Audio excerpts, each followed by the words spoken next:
Today we're going to be talking about some of the similarities and differences between complex PTSD and borderline personality disorder, and how you can distinguish between the two.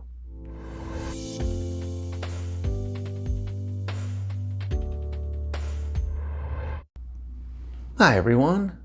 Borderline personality disorder and complex PTSD are relatively common psychological conditions that often get confused with one another due to overlapping patterns of behavior and emotional dysregulation.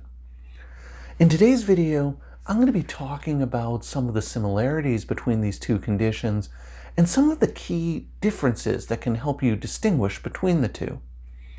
But before I get into that, just a couple of disclaimers to go over. I'm a registered psychologist in the province of British Columbia, Canada, and this video is for informational purposes only. It is not intended as a substitute or replacement for advice from your doctor or mental health professional. Now, with those things out of the way, let's start talking about complex PTSD and borderline personality disorder. Now, on the surface, borderline personality disorder and complex PTSD can appear to be very similar conditions due to overlapping behavior and emotion symptoms in the conditions. Now, I've done videos detailing the symptoms of each, so I'd encourage you to check them out if you wanted to learn more details about these conditions.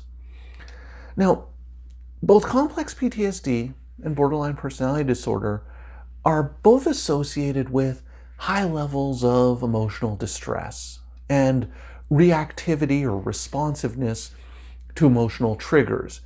And these can contribute to suicidal thoughts and dissociation. Additionally, people with complex PTSD and borderline personality disorder can struggle with issues related to negative self-concept, the way they perceive or view themselves, and how they view that other people may see them. It's also very common to find emotional dysregulation, characterized by rapid mood swings or irritable or angry outbursts. And you find those both in complex PTSD and borderline personality disorder. And so it's due to some of these commonalities that people often confuse complex PTSD with borderline personality disorder. However, there are some key differences and distinguishing factors between complex PTSD and borderline personality disorder. And one of the first key differences between the two conditions is that borderline personality disorder doesn't require the person to have experienced a traumatic stressor, whereas in complex PTSD, part of the defining characteristic, part of the diagnostic requirement is that a person has experienced a traumatic stressor. In individuals with complex PTSD, they'll often feel a sense of shame and blame themselves for their interpersonal difficulties. Now, this is also found in individuals experiencing borderline personality disorder. But a key difference is that individuals with complex PTSD usually don't engage in self-harming behaviors triggered by these feelings of shame associated with their interpersonal difficulties.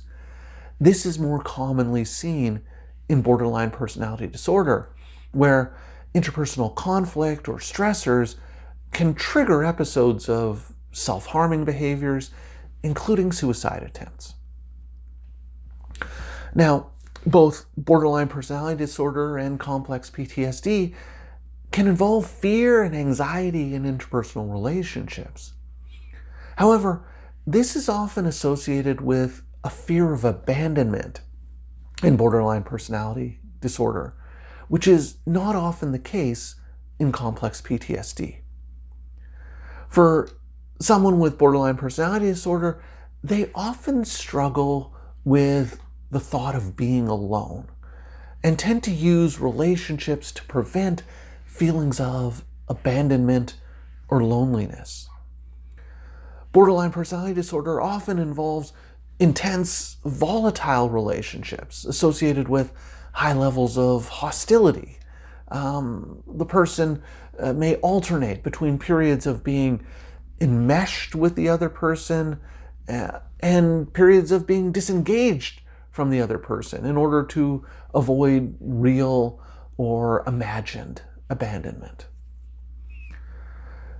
In complex PTSD, individuals may avoid relationships because they feel unlovable or undeserving, or avoid relationships altogether because they feel unsafe or threatened in those relationships. The relationship difficulties in complex PTSD tend to be characterized by avoidance and detachment based on that fear of closeness. Now, individuals with complex PTSD and borderline personality disorder can have difficulties with self-concept. In borderline personality disorder, individuals often struggle with an understanding of who they are at their core. Their interests or hobbies may change depending on who they're interacting with because of a limited or unstable sense of self-identity. This is different in people with complex PTSD, who tend to have a more stable sense of who they are. However, people with complex PTSD often struggle with feeling damaged and carry misperceptions about themselves as being unlovable or broken. It's in this context that they may lose a sense of their values and beliefs following traumatic events. Additionally, the negative self-perceptions and beliefs in complex PTSD tend to be associated with a chronic but stable sense of guilt, shame, and worthlessness in relation to the impact of the traumatic event or the traumatic stressor they experienced. However, in borderline personality disorder, the individual's sense of self is much more unstable. It's much more fragmented. In complex PTSD, emotional dysregulation is often associated with chronic difficulties in being able to calm themselves down when they're distressed or upset, and a chronic sense of emotional numbing. The person has difficulty with self-soothing and feels a sense of emotional numbing to the extent that they may struggle to feel emotion. However, in complex PTSD, it typically doesn't involve the same extent of emotional dysregulation that's found in borderline personality disorder, where it's characterized by extreme uncontrollable anger and severe mood swings. Another difference is that it's much more common to see suicide attempts and self-injurious behaviors in borderline personality disorder compared to complex PTSD. About 50% of people with borderline personality disorder will engage in suicidal or self-harming or self-injurious behaviors, compared with approximately 15% of people with complex PTSD.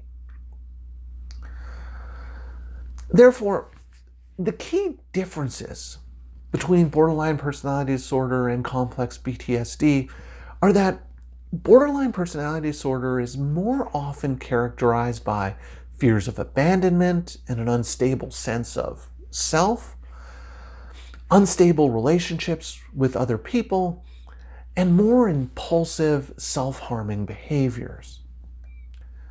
Whereas in complex PTSD, the self-concept is more likely to be consistently negative, and interpersonal relationship difficulties are more due to a sense of alienation and avoidance in relationships. So you might be wondering, okay, I get that there may be a difference between borderline personality disorder and complex PTSD, but so what? Why does this matter? Why do these differences mean something? Well, these differences are important because Whether you have complex PTSD or borderline personality disorder, it leads to important differences in terms of how the conditions are treated. So the focus of treatment in borderline personality disorder usually focuses on reducing self-injurious behaviors, suicidality, dependency on the other person or other people, and developing a more stable sense of self. The most common form and the most effective form of treatment for borderline personality disorder is dialectical behavior therapy. Whereas for complex PTSD, treatment usually focuses on reducing social and interpersonal avoidance, processing traumatic memories, and developing a more positive self-concept. And this is most effectively done using cognitive behavioral therapy approaches for treating the symptoms of PTSD. So those are some of the similarities and differences between borderline personality disorder and complex PTSD, and a sense of how these differences lead to differences in terms of how they're treated. I hope that makes sense to you. I'd love to hear any questions or comments you might have, so please leave me some comments in the comment section down below. If you've been enjoying my videos and would like to see more, please hit that subscribe button and notification bell, and you'll be alerted every week when I post a new video. So that's all for today's video. As always, thank you for making it all the way to the end of this video, and I will see you in the next one.